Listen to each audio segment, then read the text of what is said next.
Yolo guys, gimana kabarnya? Gua doakan semoga kalian sehat selalu. Di video ini gua akan merangkum sebuah film serial killer berjudul There's Someone Inside Your House tahun 2021. Dan karena gua memang suka film dengan genre serial killer seperti ini, maka gua merasa sangat excited banget untuk merekam film ini buat antum-antum semua. So, tanpa menunggu terlalu lama lagi, biar kuota kalian gak cepat habis, carilah tempat yang paling nyaman menurut kalian dan enjoy this video. Diawali dengan memperlihatkan seorang pria bertubuh atletis bernama Jackson yang merupakan salah satu atlet football di kampusnya yang bernama Osborne. Dan karena malam ini akan ada pertandingan yang cukup penting, maka Jackson pun memutuskan untuk pulang beristirahat sejenak, di mana ia tidak lupa memasang timer agar tidurnya tidak keterusan. Yeah, I'll be there. Kickoff's in like 4 hours. Namun saat malam tiba, Jackson yang terbangun rewah sangat dibuat bingung karena HP miliknya hilang entah kemana dan telah berganti menjadi sebuah telur yang aneh. Namun karena waktu menunjukkan jika pertandingan sebentar lagi akan dimulai, maka ia pun segera bergegas untuk pergi. Namun langkahnya tiba-tiba terhenti tatkala ia melihat sebuah foto yang seketika membuat raut wajah Jackson nampak begitu pucat. Merasa jika ini teh what happen aya naon, maka Jackson pun langsung mengikuti jejak foto tersebut, yang mana foto ini mengarahkan Jackson ke sebuah lemari di kamar milik orang tuanya. Namun tiba-tiba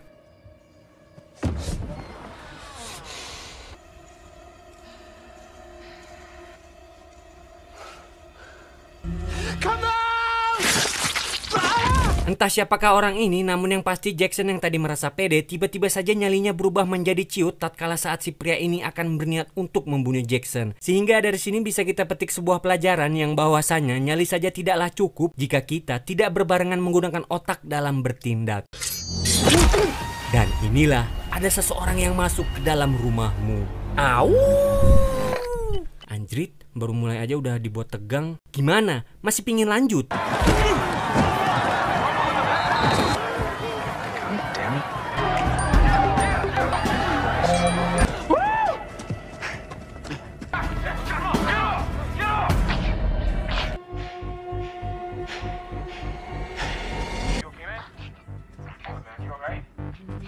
Kemudian scene pun berlanjut kepada seorang pria bernama Caleb, yang mana kasus kematian Jackson kemarin membuat seluruh mahasiswa di kampus menjadi menjauhi Caleb dan berpersangka jika Caleb telah menyewa seseorang untuk menghabisi nyawa Jackson. Sebab tuduhan ini sendiri bermula karena tersebarnya video yang memperlihatkan saat Jackson dan Caleb pernah berkelahi yang berakhir dengan bonyoknya si Caleb, sehingga para murid di kampus Osborne pun mengaitkan motif ini dan mengira jika Caleb ingin membalas dendam kepada Jackson. Sanford Family Farm.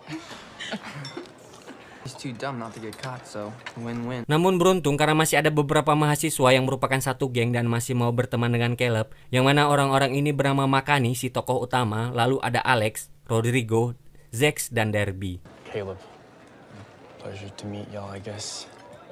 Singkat cerita, malam pun poek. Mulai saat ini cerita pun akan berfokus pada kehidupan Makani, yang bisa dibilang jika kehidupan Makani ini agak sedikit rumit karena telah berpisahnya kedua orang tua Makani, dan pada akhirnya ia pun harus tinggal bersama sang nenek yang mempunyai riwayat penyakit sleepwalking atau tidur sambil berjalan yang cukup akut, sehingga membuat sang nenek harus mendapat penanganan agar bisa segera sembuh.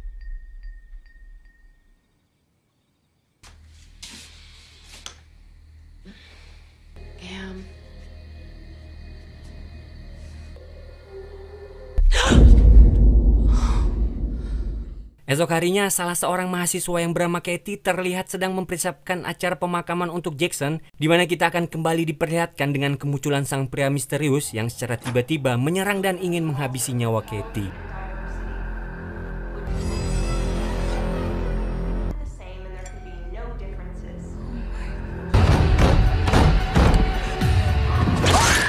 Walaupun sudah tawala kaya, Katie pun tetap berusaha ingin menyelamatkan diri, di mana sambil menahan rasa nyerinya akibat baru terkena sabetan sajam, Katie pun berlari dan masuk ke dalam sebuah tempat untuk bersembunyi. Tapi tiba-tiba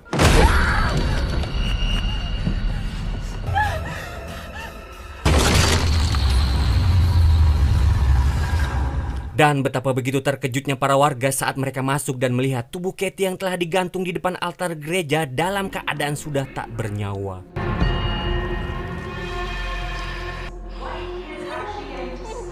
Berita kasus kematian Katie ini sontak membuat para warga Tangerang menjadi was-was dan membuat semua pihak kepolisian menjadi sangat geram dan berniat ingin segera menangkap si pelaku, sekaligus ingin menunjukkan eksistensi mereka sebagai pihak yang mengayomi, melayani, dan melindungi masyarakat. Cuaks! Seem intent on exposing intimate citywide curfew, 8 p.m. merely as a precaution. Di mana pihak kepolisian pun mulai menginterogasi satu persatu para siswa karena mereka menduga jika kejadian ini pasti ada kaitannya dan beropini jika kemungkinan pelakunya adalah salah satu dari mereka. Namun beda halnya dengan teman-teman Makani di mana kasus kematian Katie ini membuat Alex menjadi suuzon kepada salah seorang siswa yang bernama Oli. Ini dia bangetnya.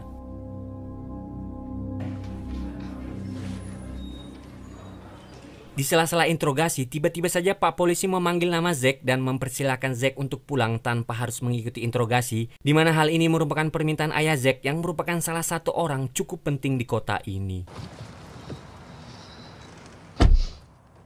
Get that goddamn graffiti buffed out, it's embarrassing. Take your truck home. Singkat cerita, malam pun tiba. Sepulangnya dari kantor polisi, Makani dan Oli pun diam-diam pergi berduaan yang ternyata jika selama ini Makani dan Oli diam-diam telah menjalin hubungan tanpa sepengetahuan teman-teman Alex.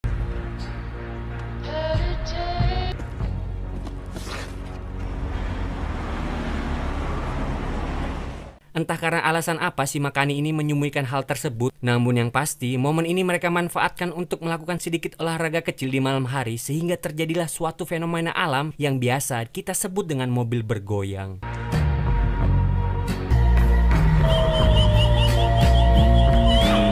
Di sisi lain, saat ayah si Zack yang sedang keluar kota membuat Zack menggunakan kesempatan ini dengan mengadakan sebuah party untuk merayakan kebahagiaan tersebut, dan tidak lupa juga ia mengundang semua teman-teman dekatnya tanpa terkecuali Makani.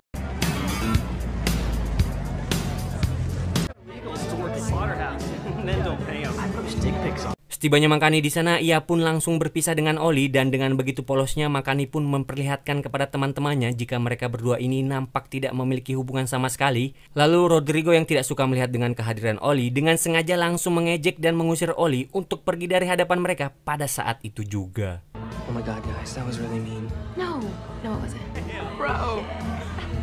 Tapi kemudian sekembalinya Rodrigo dari toilet, ia pun melihat sebuah pil yang berceceran di lantai yang entah pil nanaonan itu. Namun yang pasti, hal ini sungguh sangat membuat Rodrigo seketika menjadi sangat begitu panik saat melihatnya.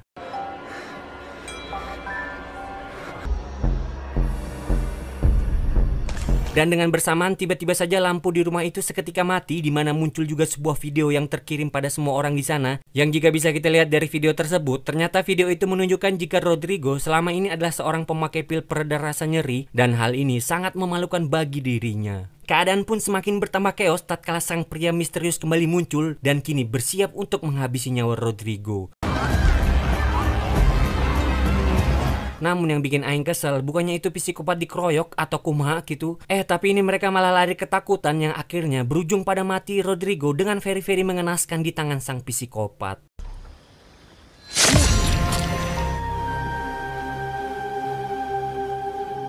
Singkat cerita, esok hari pun tiba. Alex yang merasa kesal atas kematian Rodrigo membuat ia semakin suuzon kalau ini mah udah pasti pembunuhnya adalah Oli, cek manehna. Karena alasan ini muncul tatkala pada saat sebelum kematian Rodrigo, si Rodrigo itu kan sempat ngejek Oli itu. Nah makanya dari kesimpulan ini si Alex tuh langsung berpikiran kalau mungkin Oli ini membunuh Rodrigo. Apalagi pas diotopsi di tubuh Rodrigo itu ditemukan sebuah bekas sengatan dari alat kejut listrik yang biasanya dipakai oleh pihak kepolisian. Dan you know, kakak Oli ternyata adalah seorang polisi, yang pada akhirnya hal ini semua nampak semakin begitu make sense. Ya gitulah kira-kira omongannya si Alex. You just fucking hate everyone.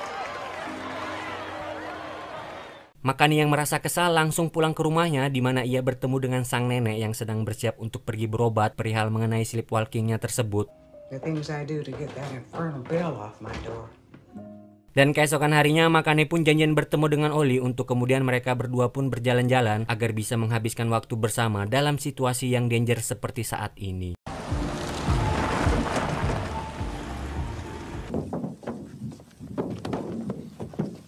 Okay.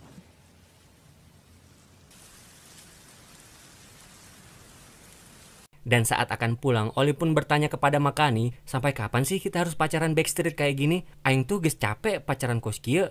Namun Makani pun menjawab, "Sabar beb, aku tuh masih tunggu waktu yang tepat buat ngomong ke teman-teman aku. Percaya deh sama aing. Bagong teh gelah aing ngomong kos kieu." Namun di tengah percakapan, Oli pun keluar sejenak untuk menerima telepon, di mana saat Makani tidak sengaja mau buka laci mobil, Makani pun dibuat begitu ngoreja teruas saat ia melihat sebuah alat kejut listrik dan langsung kembali teringat dengan perkataan Alex tentang otopsi tubuh Rodrigo yang ditemukan sebuah setruman dari alat semacam ini, yang bisa kita simpulkan jika sepertinya memang pelakunya adalah Oli. Dengan seolah-olah tidak tahu, Makani pun langsung pergi meninggalkan Oli untuk kemudian Makani pun memesan gokar dan langsung pulang menuju rumahnya, di mana saat akan pergi tidur maka ia tidak lupa mempersenjatai dirinya untuk berjaga-jaga dan waspada jika mungkin Oli akan datang ke rumahnya. Tapi tiba-tiba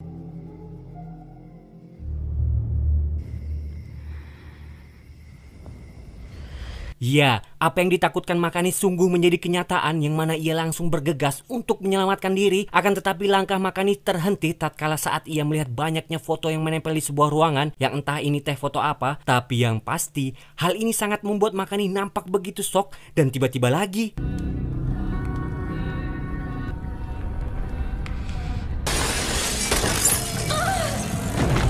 beruntung nyawa Makani masih berhasil selamat karena pada saat di waktu yang bersamaan Alex tiba-tiba datang dan memang kebetulan akan mengajak Makani untuk menginap di rumahnya, sehingga kehadiran Alex ini berhasil menyelamatkan nyawa Makani.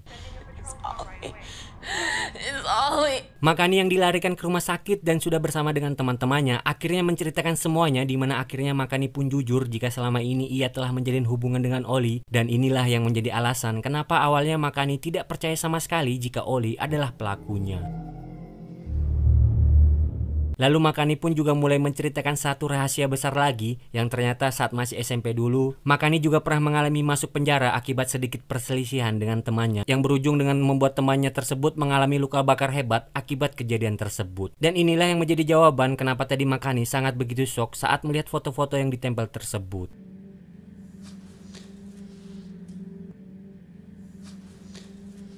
Tapi selayaknya best friend forever dan setelah mendengar cerita dari Makani, mereka pun justru tidak marah sama sekali karena menganggap jika itu hanyalah sebuah masa lalu. Dan satu hal yang pasti, kini Oli juga telah ditangkap oleh pihak kepolisian sehingga kejadian serupa pasti tidak akan terulang kembali lagi.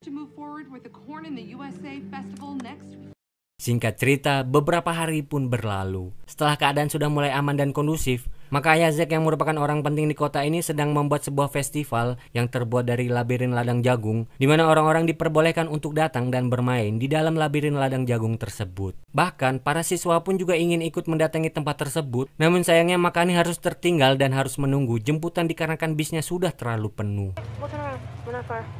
Dan betapa terkejutnya Makani saat melihat Oli yang ternyata telah bebas dari penjara berkat pertolongan kakaknya Oli yang seorang polisi. Lantas hal ini membuat ia begitu ketakutan dan berlari masuk ke dalam kampus untuk bersembunyi. Tapi tiba-tiba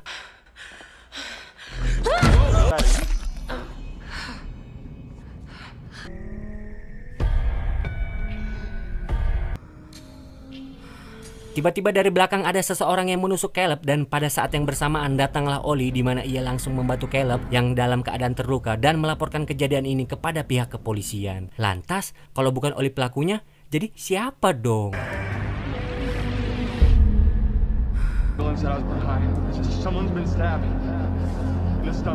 Untuk mencari tahu hal ini, maka mereka berempat pun langsung mendatangi festival tersebut, di mana mereka berasumsi jika pria ini kemungkinan besar akan beraksi di sana. Dan sesuai dugaan, karena si pria misterius ini memang sudah berada di sana dan langsung membakar ladang jagung tersebut, sehingga membuat semua orang yang ada di sana terjebak dalam sebuah kebakaran hebat. Guys, what is that? Makani yang mencoba untuk menghubungi Zack yang memang kebetulan sedang membantu ayahnya di sana sangat dibuat terkejut saat mendengar suara Zack yang meminta tolong karena terjadinya kebakaran, di mana hal ini semakin membuat Makani dan yang lainnya ingin cepat-cepat tiba di lokasi untuk membantu para siswa yang terjebak di sana.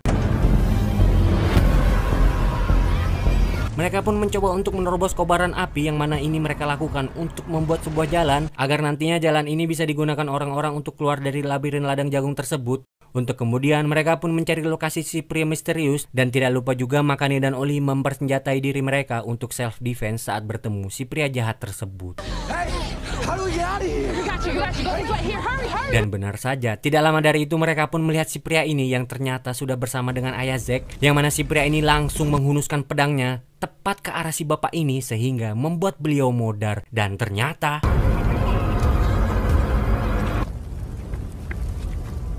pelaku tersebut ternyata adalah Zack yang dengan teganya ia menghabisi nyawa ayahnya sendiri, di mana ia juga mengakui jika dalang dibalik semua pembunuhan ini adalah Zack itu sendiri. Dan motif kenapa ia melakukan hal ini sebenarnya sih cukup sepele, karena Zack tidak suka melihat orang-orang munafik di kota ini yang secara sengaja berpura-pura baik, tapi dibalik itu semua mereka menyimpan sebuah rahasia buruk, yang mana hal ini membuat Zack sangat begitu kesal. Dan tiba-tiba ya, Zack pun juga menyerang Oli sehingga Oli pun langsung tumbang tanpa adanya perlawanan. Dan saat giliran Zack akan menghabisi nyawa Makani, tanpa diduga-duga Oli pun menembakkan alat kejut listrik ke arah Zack, di mana kesempatan ini langsung digunakan Makani untuk mencocol Zack dengan pisau yang ia pegang, dan bisa dipastikan jika Zack harus modar pada saat itu juga.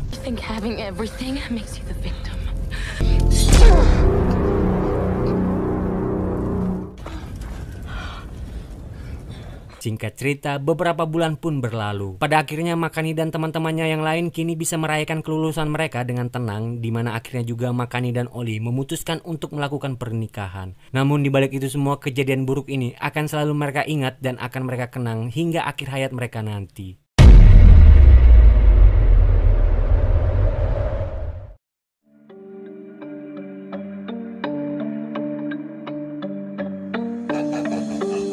Secara keseluruhan film ini teh benar-benar bikin gue sangat beradrenalin dan juga membuat gue menerka-nerka sepanjang film kalau sebenarnya siapa sih pelakunya. Dan pada akhirnya gue juga sempat gak nyangka kalau pelakunya itu sendiri adalah Zack, yang kalau bisa dibilang kehidupannya itu kan sebenarnya cukup kaya. Apalagi ayah Zack ini kan juga seorang yang cukup terkenal, tapi kok bisa jadi psikopat kayak gini? Sehingga dari film ini bisa kita simpulkan kalau orang yang banyak duit itu tidak menutup kemungkinan jika dia juga akan merasakan apa itu stres. Tapi kalau nggak ada duit, sama aja sih, juga bisa bikin stres. Jadi kira-kira kalian pilih yang mana guys? Banyak duit tapi stres, atau nggak punya duit tapi juga stres? Pertanyaan naon nih? Aduh, lama-lama aing iya nu jadi stres. Oke, mungkin sekian dulu video dari gua. Jika kalian suka dengan video ini, jangan lupa untuk klik like dan subscribe. Serta gua juga mohon maaf apabila gua ada salah kata, karena kesempurnaan hanya milik Allah Subhanahu wa Ta'ala. Dan tidak lupa juga gua mengucapkan terima kasih kepada kalian yang menonton video ini hingga akhir. See you in the next video. Tetap tenang, tetap chill. Bye bye.